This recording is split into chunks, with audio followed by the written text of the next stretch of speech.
So hello everyone, in this video we'll be solving another LeetCode problem, and the problem name is minimum pair removal to sort array part 1. So given an array nums, you can perform the following operations any number of times. So what operations we can perform? Select the adjacent pair with minimum sum in the entire nums. If there are multiple such pair exist, choose the leftmost one. Okay. Then replace the pair with their sum. So let's say the pair was 3, 6 which has the minimum sum which is 9. So replace this entire pair with 9. That means what we can do, we can either take this element, we can make it 9 and we can remove this one, or what we can do, we can take this 6, we can make it 9 or remove this 3. Whatever way we can do, but we'll be doing this. So replace the entire pair with this particular minimum sum. So in each operation our array length would be becoming -1 to the original array. So this is one kind of observation that you can take care into your mind. But yeah, in the end, return the minimum number of operations needed to make array non-decreasing, and array is said to be non-decreasing if each element is greater than or equal to its previous element if it exists. So one observation is that if we are applying operations on each and every time in the array, we can apply at most n-1 operations, because in the end there will be only one element remaining, and with one element remaining we can't pair it with anyone. So in the end we can just return this one element. So at most operations we can apply is n-1. So n-1 is the at most operations. Now what we will do in order to get the minimum number of operations? Now in this question we actually don't need to care about this minimum operation part. Now why we don't need to care about the minimum operation part? Because in this question we don't have the liberty to choose the pairs. The question has already made instructions how we need to choose the pairs. So we need to follow these instructions only. So we need to follow this instruction, and based on the instructions, the way we simulate will obviously give us the minimum operations. Because if we are following some instructions in order to pick the elements, we need to apply the same thing which has been told to us, right? Now if it has not been told to us, then we would have think how do we pick up the pairs, how do we get the minimum sum, which if there are multiple scenarios of same minimum sum, then which pair we will choose, then we would think of some greedy idea. But in this they have already provided the instructions, so we just need to follow that instructions and just get the total number of operations, and that total number of operations will be the minimum operations. So that's why just we need to simulate the entire process,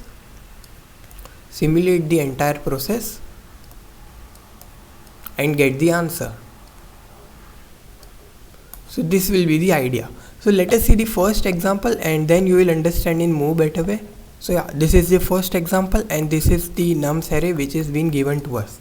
So first of all, will we apply operations or not? We will apply operations only if the array is not in non-decreasing order. We will apply operation then only. Otherwise, if it is in non-decreasing order, we won't apply operations. So you can see that this nums array is not in non-decreasing order, so we need to apply operations. So we will check all of the pair sum. So this pair sum is 7, this pair sum is 5, this pair sum is 4. So the minimum pair sum is 3, 1. So we will replace 3 with 4 and we will remove 1. So our new nums array would be like 5, 2 and 4.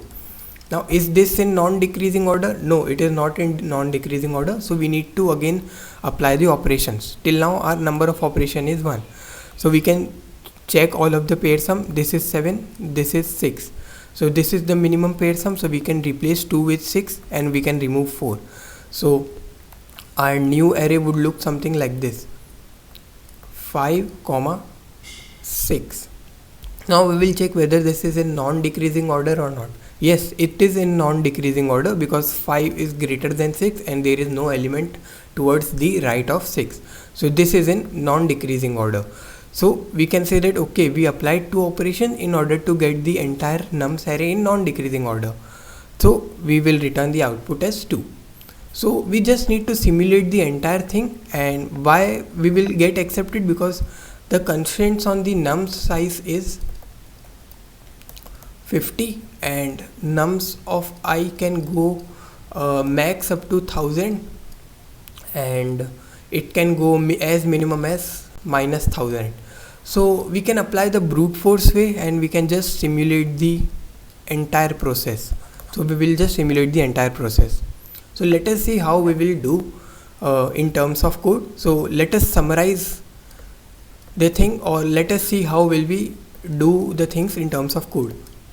So first of all, when we will apply the operation, we will apply only operations if the array is not in non-decreasing order.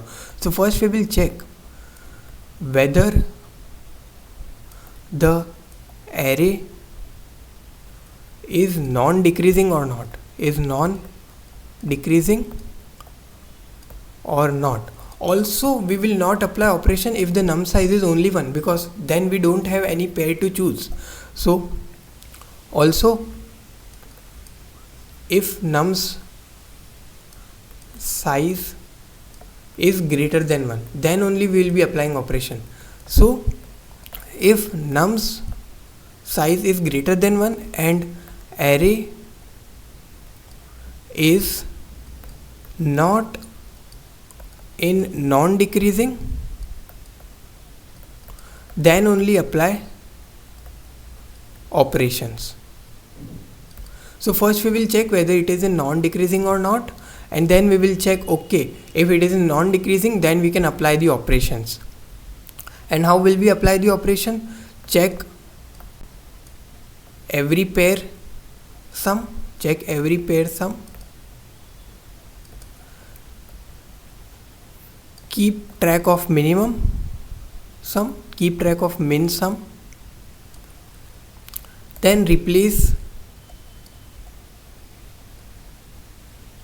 the pair with minimum sum. So what we are doing, we are keeping track of the minimum sum in the entire array, and whatever pair gives us the minimum sum, we can just replace the pair with that particular minimum sum. So how will we replace the pair with the minimum sum? Let's say this is the pair. Let's say 3, 5 is the current pair which has the minimum sum. So what we will do, let's say the min sum is 8. So this is the, if this is the pair, then obviously its sum will be the minimum. So we can replace this entire pair with 8. So what we will do, we will replace this 3 by 8 and we will do nums dot erase of whatever this index is. So we will just remove this 5. So indirectly we have shortened the size of the array by 1, and we have also replaced the this number with 8. So this is how we'll be doing, and if the array is in non-decreasing order, then we can just return number of operations that we have till now. So yes, this is what we'll be doing. So let us see the code now. So yeah, this is the code. So first of all, I am declaring the variable operations which will give us the minimum number of operations that we need to apply. Then what we are doing, we are checking in this while loop. So what we are checking in this while loop, we are checking whether this nums array is in non-decreasing or not. If it is in non-decreasing, then we don't need to apply any operations, we can simply return operations. But if the array is not in non-decreasing order, then we will apply some operations. But how will we check if the array is not, if the array is in non-decreasing or not? So we have created this function bool if it is in non-decreasing or not. So we are iterating on the entire array and we are checking each and every pair. So if the nums of I is greater than nums of I plus 1, that means obviously it can't be in non-decreasing order. So we are returning false. But if we iterated over the entire array and we didn't return any false, that means this array was in non-decreasing order. So we can return true at the end. So the simple function just checking whether the array is in non-decreasing or not. Now if the array is in non-decreasing order, simply return the operations. But if the array is not in non-decreasing order, that means we need to apply operation. Also we are checking if the num size is greater than 1, because then only we can apply the operations, because if it is only one element remaining, we can't pair it with anyone. So if the array is not in non-decreasing order and this num size is greater than 1, then only apply the operations. So we are keeping track of the minimum sum with mini, which is initialized to int max. Obviously if we want to keep track of minimum thing, we need to initialize this mini thing with the largest integer value possible, and the largest integer value is nothing but int max. Then we are keeping track of id. Why id? Because we have said, let's say this is the pair. So the minimum sum is 8. So we will replace this element with 8 and we will remove this particular number. So this will tell us the ID. So this 3 will be the ID. So this will say ID, IDX and IDX plus 1 is the pair that we need to replace it with the minimum sum. So why we are keeping track of ID? So that we can simply replace nums of IDX with minimum sum, and then we can erase this particular IDX plus 1 from this particular entire array. So that's why we are keeping track of IDX, which will tell which pair we need to replace with the current minimum sum. So first of all, what we are doing, we are iterating on the entire array and we are checking each and every pair's sum. So this is how we are getting the sum of each and every pair. Now if this sum is greater than the current minimum sum, then replace this current minimum sum with this sum value and replace this IDX with this current I.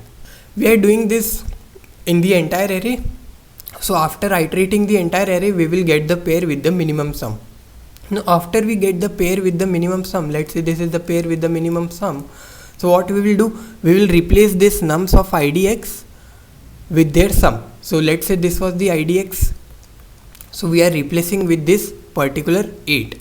And then what we are doing, we are erasing its plus 1 index from the nums array. So this was IDX plus 1. So we are just removing this particular number from the nums array. So this is the operation that we need to do. And this is how we do the operations. In the end, we are just doing operation equal to operation plus 1. Because we applied the operation here, so we need to increment the operation by 1. So this is what we are doing. And this will keep on going until our array doesn't become in non-decreasing order. The moment the array becomes in non-decreasing order or the num size is remaining only 1, then we can return the number of operations. And this operation is nothing but the minimum number of operations that we need to do. So this is how we'll be solving this problem. Now the time complexity will be, because this inner loop is running n number of time. So this inner loop is running O of n number of time, and this outer loop, you can see it is also running for the n number of time. So this can have at most n elements. So let's say it will run up till n times. This inner loop can also have at most n elements, so it will run up to n number of times. Obviously n minus 1, but yeah, still it is n only. So the outer loop is running n number of times and the inner loop is also running n number of times. So the final time complexity will become O of n square. So this is the time complexity of this problem, and this is how we solve this particular problem.